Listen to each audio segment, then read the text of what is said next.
नमस्ते बच्चों। पिछली 2 कक्षाओं में हमने कक्षा 8वीं के नैतिक शिक्षा का पहला पाठ पढ़ा था। आज हम दूसरा पाठ पढ़ेंगे।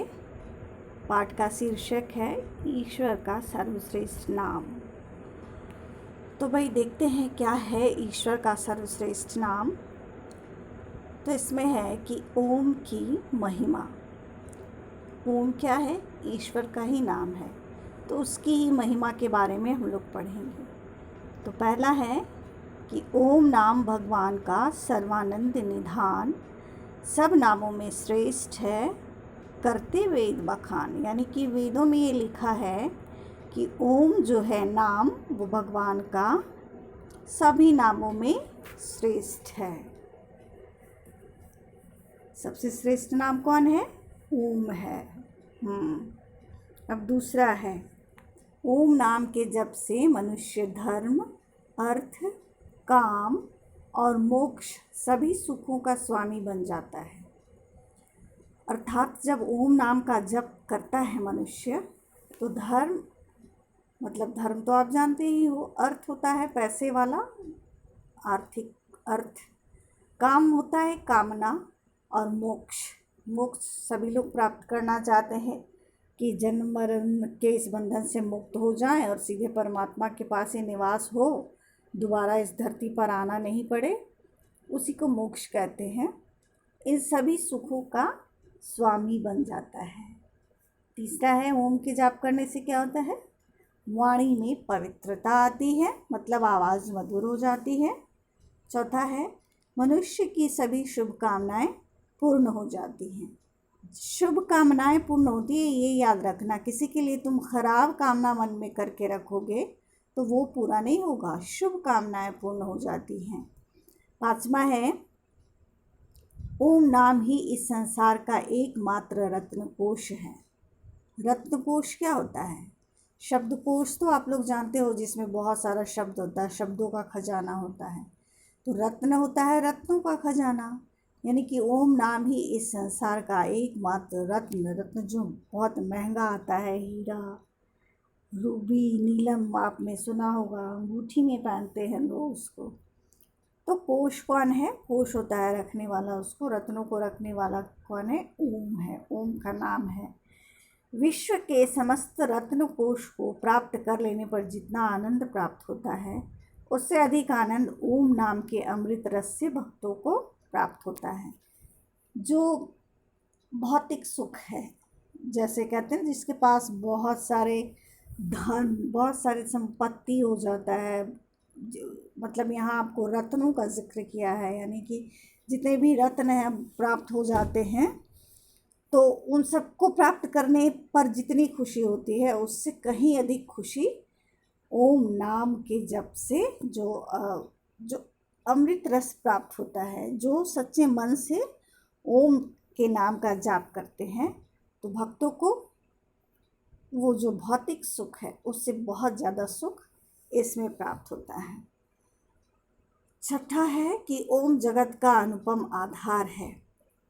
अनुपम, जिसका इस तरह से और कोई नहीं, जिसकी कोई उदाहरण तुलना नहीं की जा सकती है। तो ओम जगत का अनुपम आधार है, जगत का आधार है। इसके अलावा और कुछ हो ही नहीं सकता ओम के अलावा। ओम नाम का गुणगान करने वाला मनुष्य किसी से पराजित नहीं होता है। समझ जाओ ओम नाम कितना महत्वपूर्ण है। आठवां है कि ओम नाम मानव के मन मंदिर की ज्योति का प्रकाश है। मानव के मन रूपी मंदिर में जो ज्योति है, मंदिर में जो दीपक जलता है ना, जो आप देखते होंगे, तो मानव के मन के अंदर जो ज्योति जलती है उसका प्रकाश ओम नाम है। नवा है, ओम नाम के जप से रसना रसीली हो जाती है। अर्थात रसना कहते हैं जीभ को, जीभ रसीली हो जाती है, अर्थात उससे आप मधुर वचन ही बोलोगे, आपके मुख से कड़वी बातें नहीं निकलेंगी। 10वां है, ओम नाम का जप करने से मानव विश्व के वैभव का स्वामी बन जाता है। विश्व के वैभव, वैभव मतलब क्या होता है? ऐश्वर्य, सुख, समृद्धि का मालिक बन जाता है। कैसे भाई? तो ओम नाम का जप करने से। ओम नाम का जप करने वाला जीवन संग्राम में कभी निराश नहीं होता। समझ रहे हो? जीवन संग्राम में मनुष्य कभी निराश नहीं होता है जो ओम नाम का जप करता है। अगला पृष्ठ है, 12वां नंबर है कि ओम नाम को प्राप्त कर लेने पर ऐसी निष्ठा बन जाती है कि मानव लाख कामों को छोड़कर ओम नाम के जप में मग्न हो जाता है। समझ गए? ओम नाम वो सर्वश्रेष्ठ, उससे ऊपर न तो उसके घर का कोई परिवार है, न धन संपत्ति है, न ज़मीन मकान है। सिर्फ ओम वो सबसे ऊपर है, उसके बाद बाकी सब कुछ आता है। फिर कह रहा है कि ईश्वर सर्वश्रेष्ठ, परम, सत्य, चित्त, आनंद और अनंत गुण संपन्न सत्ता है। गुणों के अनंत होने से ईश्वर के नाम भी अनंत हैं। क्या क्या है? ईश्वर सर्वश्रेष्ठ, परम, सत्य, चित्त, आनंद और अनंत गुण, बहुत सारे गुणों से संपन्न है, सत्ता है। गुणों के अनंत होने से ईश्वर के नाम भी अनंत है। जितने गुण उतने नाम, तो गुण अनंत हैं तो नाम भी अनंत है। आर्य समाज के दूसरे नियम में सृष्टिकर्ता आदि जो नाम दिए हुए हैं वे ईश्वर के विभिन्न गुणों के कारण ही हैं, किंतु ईश्वर का निज और सर्वश्रेष्ठ नाम ओम ही है। कौन सा है? ओम ही ईश्वर का सर्वश्रेष्ठ नाम है। कहा जा रहा है कि ओम नाम सबसे बड़ा, इससे बड़ा न कोई, जो इसका सुमिरन करे शुद्ध आत्मा होए। अर्थात ओम नाम सबसे बड़ा है, इससे बड़ा और कुछ हो ही नहीं सकता।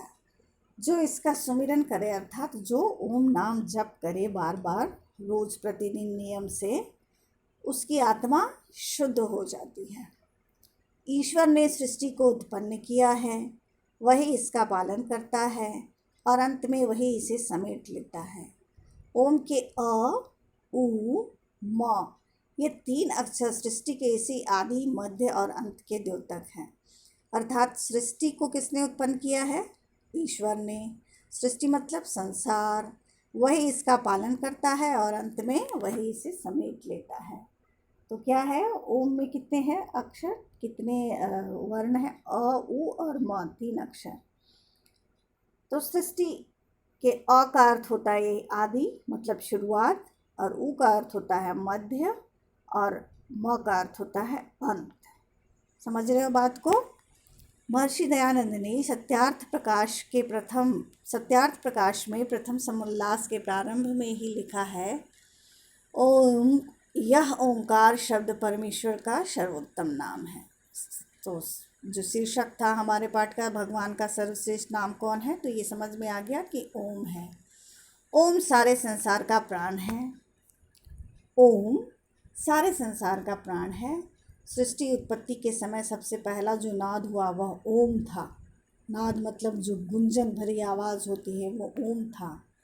अभी जब और कोई ध्वनि नहीं होती है तो यही ओम की ध्वनि न केवल बाह्य स्रोत ही सुनते हैं, अपितु अंतःकरण भी ओम का ही नाद सुनता है। आप लोग भी प्रयास कीजिएगा, जब एकदम सन्नाटा होता है ना तो एक गुंजन सा होता रहता है वातावरण में, तो कहा जाता है कि अभी भी वो गुंजन होता रहता है।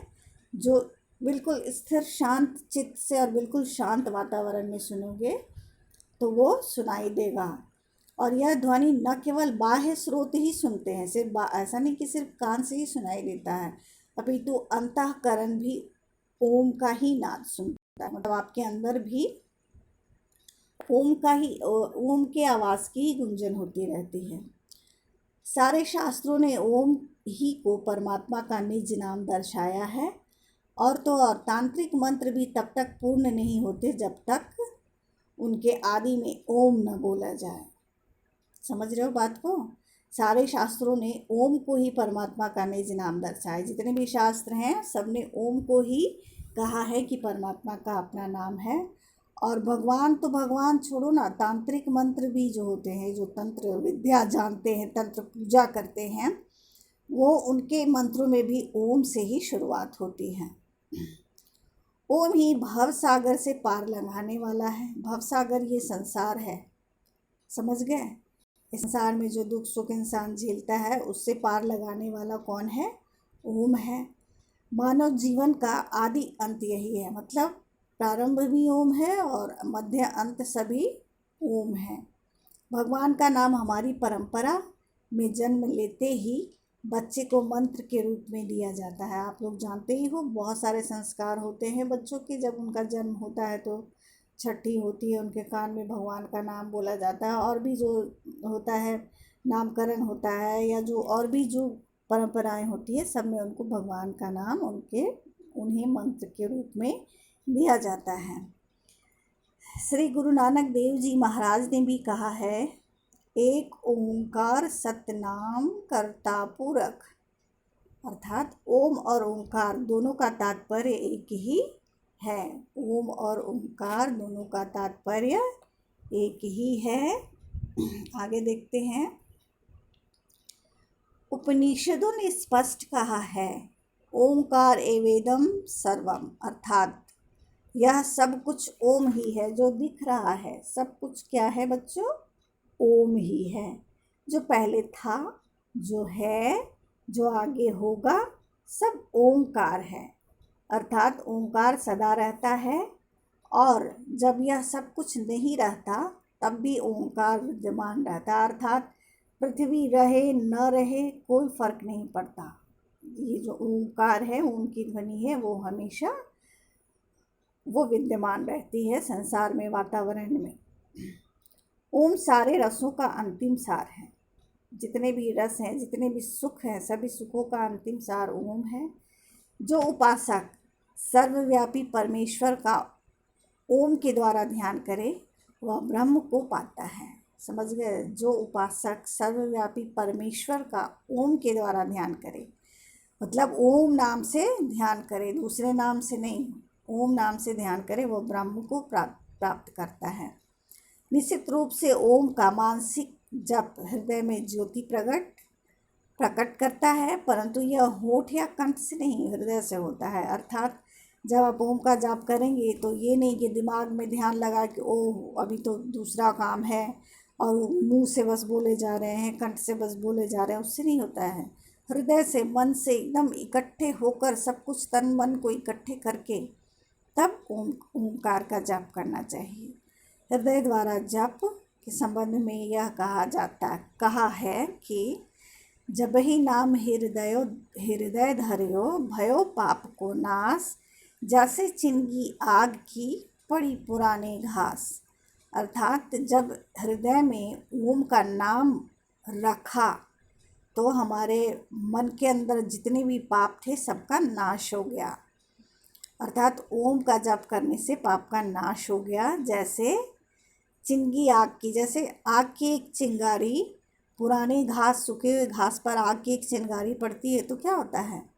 घास जलकर राख हो जाता है। वैसे ही हृदय में जब ओम नाम का जप होता है तो सारे पाप का नाश हो जाता है। और ये रहा प्रश्न।